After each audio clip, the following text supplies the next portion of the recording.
っかけはマクドナルドとソニーミュージックが合同で開催したオーディション、ボイスオブマクドナルドっていうオーディションがあって、そこで、グランプリをいただいて1万5000人の中から優勝させていただきました。これがデビューのきっかけになっていて、でこのファイナルの時に歌った曲がさっき言った一人暮らしの時に18歳の時に書いた一番星を歌って、そのまま一番星という曲でデビューさせていただきましたね。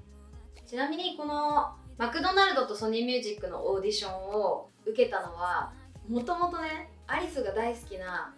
アーティスト、マリア・キャリーとかビヨンセとかみんなソニーミュージックだっていう風に思ってて、だからアリスはソニーミュージックで絶対にデビューするんだっていうのを実は中学校ぐらいの時から決めてたんですよ。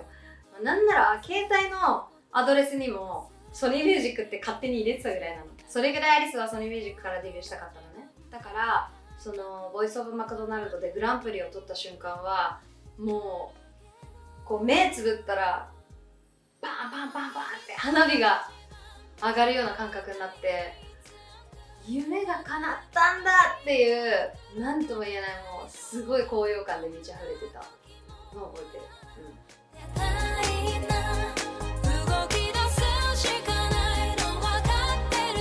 ソニーミュージックでデビューしたいって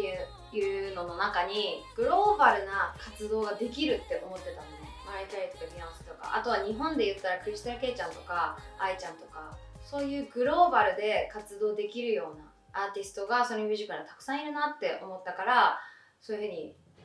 アリスもなりたいと思ってたの。でもこれは、小学2年生の時歌手になりたいって決めた時からインターナショナルのアーティスト、グローバルなアーティストになりたいっていう夢が一番最大級の夢だったから、日本でまずはメジャーデビュー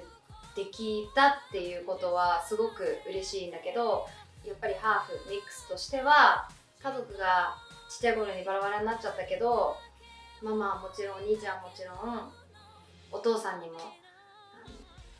アリスが世界中で活躍する姿をどうしても見てほしくて、アリスが活躍することによってまた家族が一つにならないかなって、それがアリスの夢でもあるから、絶対に小学2年生の時から抱いたこのグローバルな活動をするっていう夢は叶えたい。絶対に叶えます。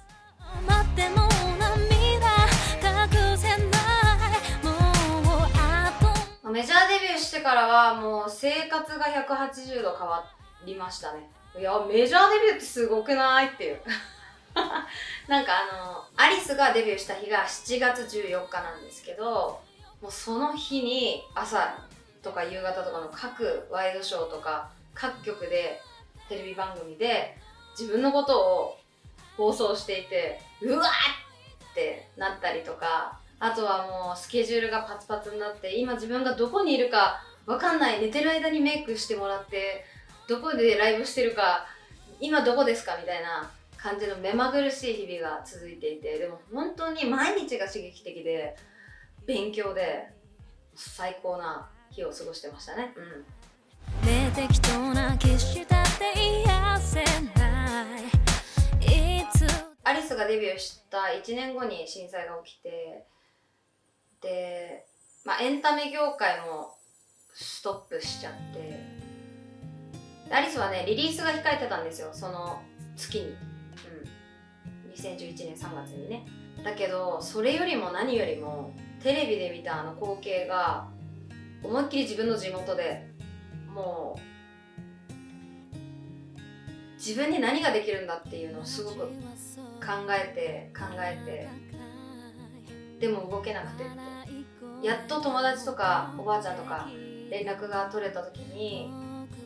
いっぱい話を聞かせてもらったの。もう言うの辛かったら言わなくてもいいけど、今の率直な思いを聞かせてって。で、辛いこととか嬉しかったこととか、その中でも嬉しかったこととかたくさん話を聞かせてもらって、アリスは何か物だったりお金だったりそういうことがその当時はできなかったの。与えられることができなかった。でも今のアリスに何ができるかって考えた時は、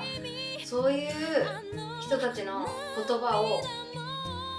音に変えてみんなに届けることだなって思ったのね。その時に生まれた曲が「光」っていう曲なんですけど、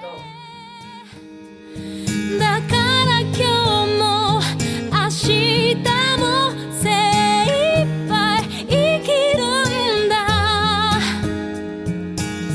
探していた光はしっかりとこの手の中にあるから。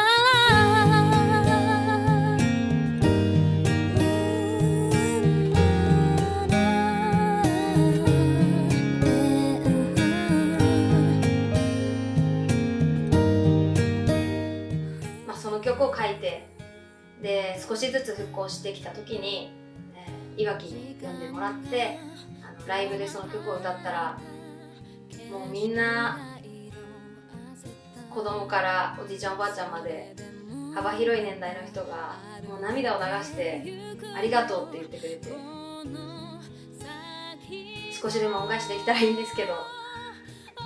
アリスはその地元に恩返しをするっていう意味でも、これからももっともっとそういう風にいい音楽を奏でて、いい歌を歌って大スターだって誇りに思ってもらえることが恩返しかなって